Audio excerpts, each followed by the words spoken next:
Hello students, आज मैं आप सभी लोगों को स्वर संधि के पांचों प्रकारों को पढ़ाने जा रही हूँ।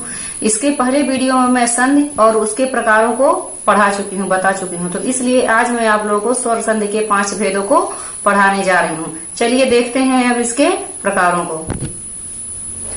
अब हम देखेंगे स्वर संधि। स्वर संधि कहते किसे हैं? स्वर से स्वर का मेल हो और उससे जो परिवर्तन उत्पन्न होता है उसे स्वर संधि कहते हैं। स्वर संधि के 5 प्रकार होते हैं: दीर्घ स्वर संधि, गुण स्वर संधि, वृद्धि स्वर संधि, यड़ स्वर संधि और अयादि स्वर संधि।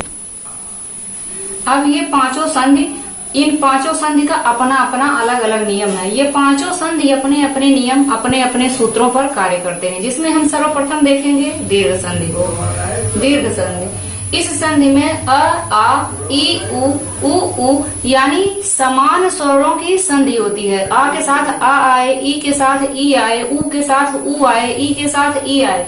जो हमारे 11 संधि होते हैं वह संधि आपस में जब एक दूसरे के साथ संधि करेंगे, जैसा मैं पहले वीडियो में बता चुकी हूँ कि प्रथम पद और उत्तर पद, ये है पूर्व पद। सत्य में यहाँ आ की आवृत्ति हो रही है, ये पूर्व पद है, और आग्रह यह उत्तर पद है, और इसके प्रारंभ में आ की आवृत्ति हो रही है, तो दोनों मिलकर हो जा रहे हैं सत्याग्रह। इसी प्रकार से है विद्या धन अर्थी, विद्या का आ और अर्थी का आ, दोनों आ, यहाँ भी आ है, यहाँ भी आ है, दोनों समान स्वर मिल रहे हैं, इसलिए यहाँ पर दोनों मिलकर बन रहे हैं, दोनों मिलकर दीर्घ हो जाते हैं, बड़ा मात्रा बनाते हैं, इसलिए यहाँ हो गया विद्यार्थी।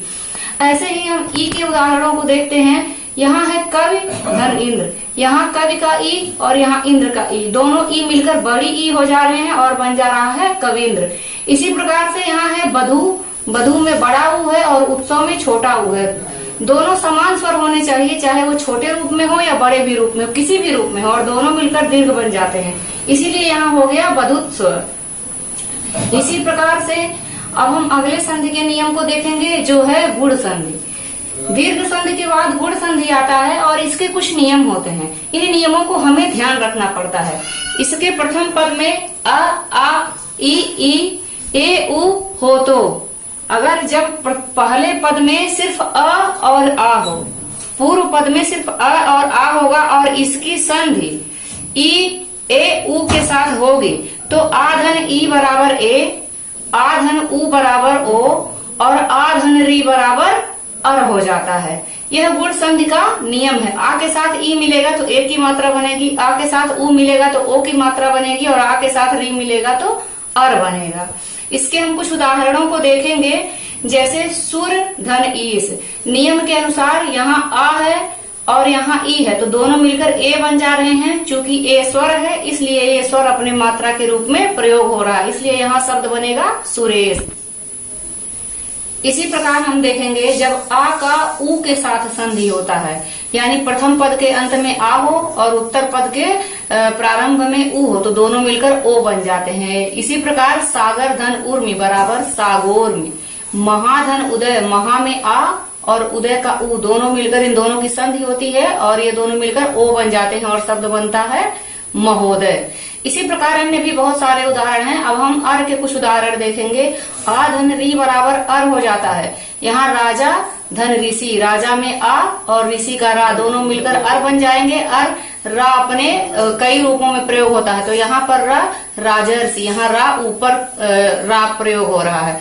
इसी प्रकार से वर्षा धन ऋषि, यहाँ वर्षा ऋतु हो जाएगा। ये संधि के नियम के अनुसार इसका परिवर्तन हो रहा है।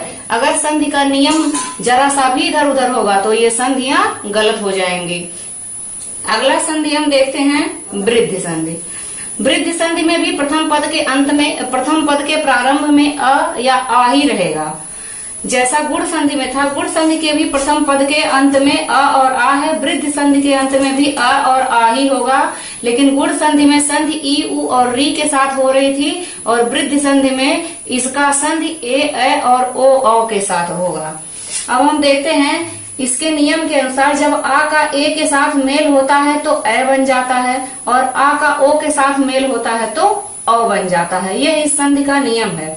इस प्रकार हम देखेंगे मत धन एक, अ धन ए बराबर ए, और यहाँ शब्द बन जाएगा मतैक। इसी प्रकार हम देखेंगे सदा धन एव, सदा का आ और ए यहाँ दोनों मिलकर बन गया अ और शब्द बन जाएगा सदैव। इसी प्रकार हम कुछ और उदाहरण देखते हैं।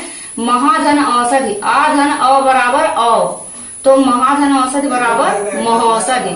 परम धन औषधि बराबर परमौषधि। इस प्रकार यहाँ पर वृद्धि संधि और गुण संधि की कुछ पहचान होती है। यदि ए और ओ की मात्रा आती है तो वह निश्चित ही, अगर स्वर संधि है तो गुण संधि होगा, ए और अ की मात्रा आती है तो वह वृद्धि संधि होगा। यह ट्रिक है पहचान की। यह नियम व्यंजन संधि और विसर्ग संधि पर लागू नहीं होता है। अब हम आगे देखेंगे यड़ संधि। इस संधि का नियम गुण और वृद्धि संधि से कुछ अलग है। इसमें कुछ चीजों को हमें ध्यान रखना होता है।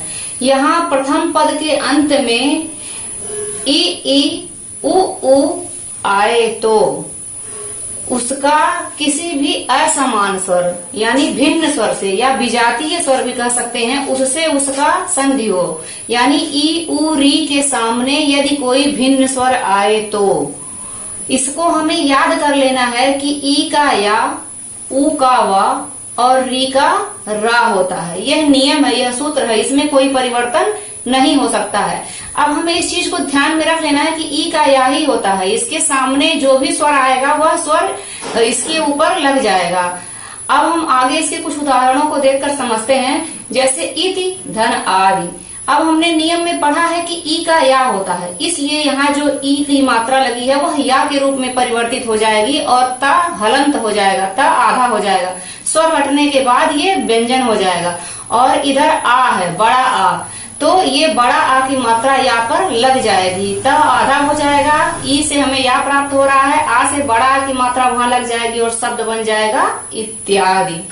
इसी तरह हम देखेंगे यहाँ सु है और यहाँ आगत है। सु उ का वा होता है और यहाँ पर आ बड़ा आ है, इसलिए सु जब यहाँ से उ हटेगा तो सा आधा हो जाएगा क्योंकि ये हलंत हो जाएगा और यहाँ उ से हमें वा की प्राप्ति हो जाएगी और आ जो कि बड़ा है इसकी मात्रा वा के ऊपर लग जाएगी, इसलिए यहाँ शब्द बन जाएगा स्वागत। इसी तरह अगला उदाहरण हम देखेंगे री से।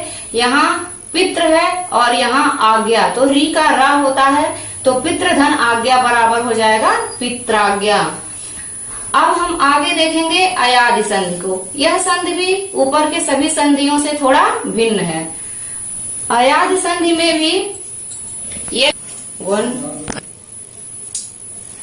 अब हम देखेंगे कि ए के बाद ए का अय हो जाता है। इसमें भी नियम है यड़ संधि की तरह ही, सामने भिन्न स्वर आए। ए अय ओ के बाद जब कोई भिन्न स्वर आए, विजातीय स्वर आए, तो ए का अय, ओ का औ और ए का अय का आय, ओ का औ और औ का आ हो जाता है। यानी जिस प्रकार से यह मात्रा यहाँ छोटा बड़ा है उसी प्रकार से इससे उसी तरह छोटे और बड़े शब्दों का निर्माण हो जाता है। ए का अय होगा।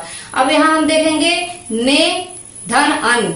यहाँ ए है तो ए का हमारे नियम के अनुसार क्या हो जाएगा, अय होगा। न से ए हटेगा तो यहाँ हमें अय की प्राप्ति हो जाएगी, हो जाएगा नयन। इसी तरह हो जाएगा पो धन अन। पो नियम के अनुसार ओ का क्या हो रहा है, नियम के अनुसार ओ का अव हो रहा है, तो इसलिए पो धन अन बराबर पवन। पौ धन अक बराबर पावक। यहाँ पौ है तो औ का आव हो रहा है, इसलिए यहाँ पा पर मात्रा चढ़ जा रहा है। पौ धन अक बराबर पावक। ध धन अक बराबर धावक। इस तरह से उदाहरण इसके दिए गए हैं। अब आप लोगों को ये संधि पसंद आया होगा, आप सभी को ये समझ में आया होगा। अब मैं अगले वीडियो में आपको संधि के व्यंजन संधि और विसर्ग संधि के नियमों को और उनके प्रकारों को पढ़ाऊंगी। धन्यवाद।